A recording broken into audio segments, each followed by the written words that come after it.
Hi, I'm Rebecca Brand, and I'm going on another COVID road trip. I have packed very diligently. I'm a member of Overpackers Anonymous. You may not know that. I've got my suitcase, and I've got everything else, and my little labels for all the things I need. My hair, my TV. You get the idea. So off in California, through the fires, I'm going to meander my way to go see my son Landon for his birthday. So here I am. I'm on my way to Los Alamos right now in Central Coast, California. Just left Santa Barbara, and I'm going up to Pismo tonight. And what a gorgeous drive. Look at how beautiful that ranch land is. And this is horse country as well as cattle country. And we're approaching the town of Los Alamos. Los Alamos is known for their wonderful Chardonnay. Right there is the Allen Hancock Student Vineyard, where they do a lot of horticultural experiments with lots of different kinds of grapes. And over here, it's predominantly south-facing benches filled with Chardonnay. We're approaching Alisos Canyon Road, and that goes right into the heart of the Los Alamos wine country, where like vineyards like Bedford Thompson is there, Watch Hill Vineyards, all those parcels out there are about 200 or so acres each. Some are even larger. There's a sign of Los Alamos. Every year they have a wonderful street festival. So in the 1960s, all this land you see rolling out before me was done by the pioneers of wine country. Joe Carrari, Louis Lucas, they were the original grape farmers. You can see Joe Carrari's little house back there. Lucas and Llewellyn now own that vineyard there.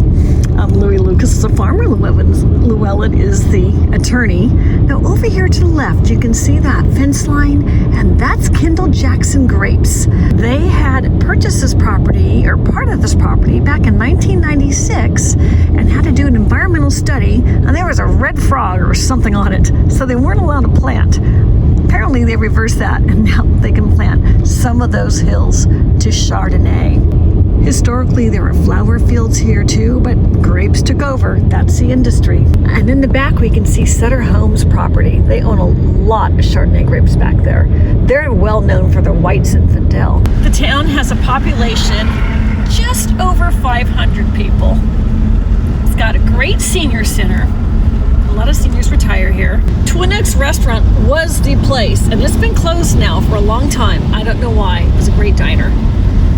You have the Depot Mall, antiques here, the best antiques in California, swear, are in Los Alamos.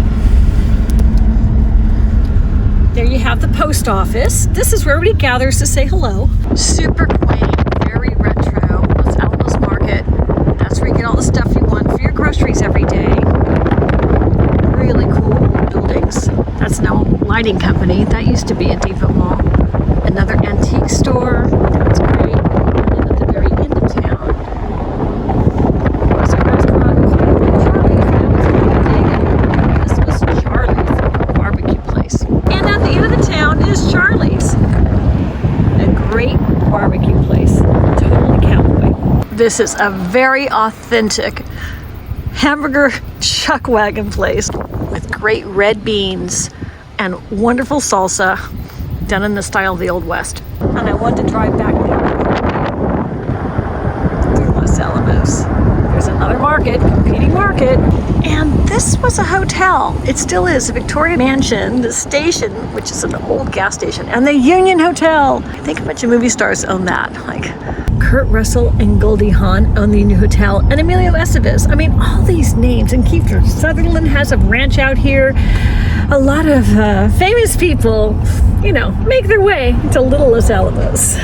Casa Dumet's wines, bells, really great gourmet food. Another antique store. See what I'm saying? I have so much stuff from these antique stores. The general store. That used to be Coiffe Quackenbush, and it had a bunch of art in there. This is a new one, Los Alamos Mercantile. I don't know about that. And cute Plenty on Bell. Hi, what do you serve? Sandwiches, burgers, coffee, dessert. Terrific, thank you. And that is a bakery. Doesn't that look so cute?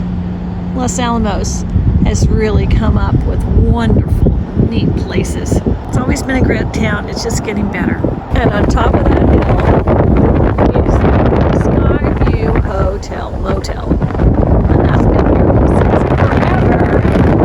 They've redone it. And it's a great, retro, cool, very 50s vintage place. And just for the fun of it, I'm going to show you some of the back roads of Los Alamos. Everything here is just the way it was. I love these old buildings, the old windmill. Short little road that leads to a really pretty ranch. Past 20 years here, really pretty homes. And then over San Antonio Creek. And there are acres and acres of Chardonnay grapes. And these trees here are cork trees. These trees were planted so long ago, maybe 50 years ago, and the bark is like a cork. You can see the knots in the trees where the woodpeckers form little holes to plant an acorn, storing it for winter. There's an acorn in there. Can you see that? How beautiful. And if you peel that off from right here, this is a cork. And so the older the tree gets, the thicker it is, and the tree will survive. You can take the cork off, just don't kill the tree. Isn't that amazing? So this ranch was started in 1905 by the Price family, and they planted a whole line of cork trees. Maybe they had designs on making wine way back when. So here we have one of the original vineyards, and if you look at the trunks, those trunks of those vineyards are really thick, because those grapes are 60 years old. Those are some hefty trunks on those grapevines. Little known fact is I used to own this ranch. These were days when my children were very young, just getting born, and actually called it Brand Valley Ranch for a while, but the historic name is Price Ranch. And so over here was a dry lake. And way back in, the 40s, they had dammed up the creek because there's 17 natural springs up this way. And riparian habitat we called the bog. And there's all kinds of wild pigs, and we saw a mountain lion here once, all kinds of incredible wildlife. But here was always a creek. And if you see right now, it's dry now, and that's because the underground aquifers here are being, discharged by all the wineries coming in and using the underground water, which historically was huge, and that's why they had those 17 springs, natural springs, coming from the water. So when I bought the ranch, it was hot August, just like it is today. It's a hot day in early September, but there had always been water. So life is changing, things are changing. The vineyards are certainly pumping up the water to grow the grapes. So by making a dike and creating this dry field here, it was very, very fertile and grew all kinds of crops. I'm sure it grew hay this year for the farmers. But this big parcel of land here in Los Alamos is called Rancho La Laguna because it had the largest lake in all the land, and that was the La Laguna, the lake. So this is Rancho La Laguna Spanish land grant from ages ago, in the 1800s. So this is Kendall Jackson's entrance into their property here. And you can see the low-lying land. You can see all like the tobacco, natural tobacco that's growing there, the weeds and everything, and then you can see where they've planted all the grapes. So that lake bottom and this lake bottom at one point was connected.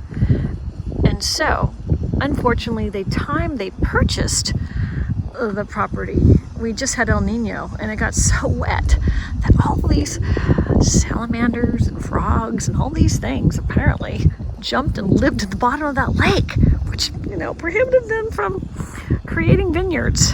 But that only lasted a couple years, and then it was dry.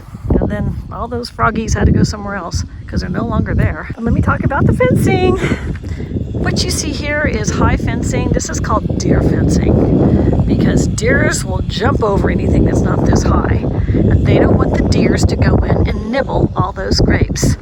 They also have a real big problem with all those wild pigs that live in the bog, past where you see those palm trees. You can kind of see all that greenery. That's the bog. And that's where the pigs live. So all this land that's now being planted to grapes used to be cattle land. All kinds of cows here. The rancher Ted Moneghetti, was the one that had the cattle lease on the property. Cattle leases are very cheap because there is a benefit to people that own the land, as it keeps the weeds down. So people like to have the cattle leases.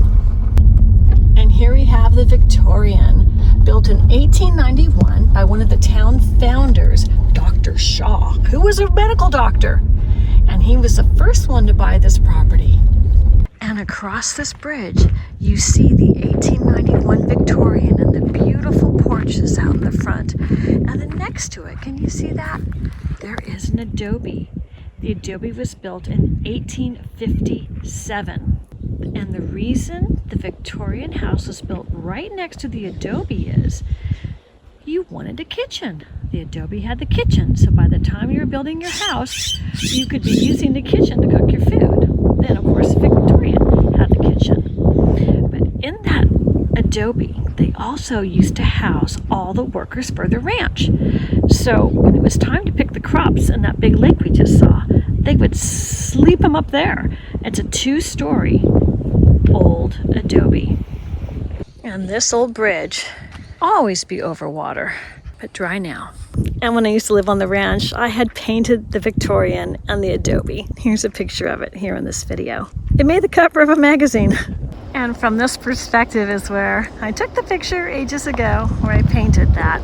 I love to paint the old buildings on the ranch. And the reason there are so many trees going that way is because those are where the springs are. And going around this road here, you can see the wooden silos. And this area of the ranch was the bullpen. And here we have Mr. Bull sitting here in the shade. I just don't trust that fence. I think that fence just may not be enough. But it's a little triangle of land with a little road up above there that takes you down to the bog where there's actually a lake there, a reservoir. But we could go fishing there. But you would have to get through the bulls. So you'd have to make your way and get as far away from the bulls, and you wouldn't want them on the road like this guy. This guy is pretty happy sitting there, but I am just at the closest I would want to be to Mr. Bull. So the bulls would be over there, and then the cows would be over here. And they still have this for cows, and the reason is those slopes are too sloped for any type of mechanized farming. So they can't run the tractors up there. So they keep it for cows. And up that road is the heart of the ranch. So those 4 silos is where they kept the grain to feed the cattle. Over here is the stables. The horses would be there in the stables. You can see a barn there. And then that house there next to the barn is the bunkhouse. And that's about 8 workers had little tiny apartments and bunked there. And that's where they slept. And below the silos was another creek area, all down here where you see all the cottonwoods and the greenery. And there was an artesian spring. And that meant the water was naturally bubbling up from the earth. And that was what all the people that lived on the ranch would drink back in 1905 when this property was built. You can see the color scheme. It is a deep green, and you can even see like a fence post here. They took great care to have the fences be green and white. That showed luxuriousness, and you were rich if you could have green and white fence posts. I think after the first time they painted those fence posts, they didn't paint them again. These fence posts used to be all through the ranch, and the silos were located right by the dairy house. In that big building, or even the stanchions left, where they would have the cows go in to milk them. Way back when, by hand. Off in the distance, you can see a pig house. The pigs had the best real estate in this ranch. There's all kinds of these pig houses there.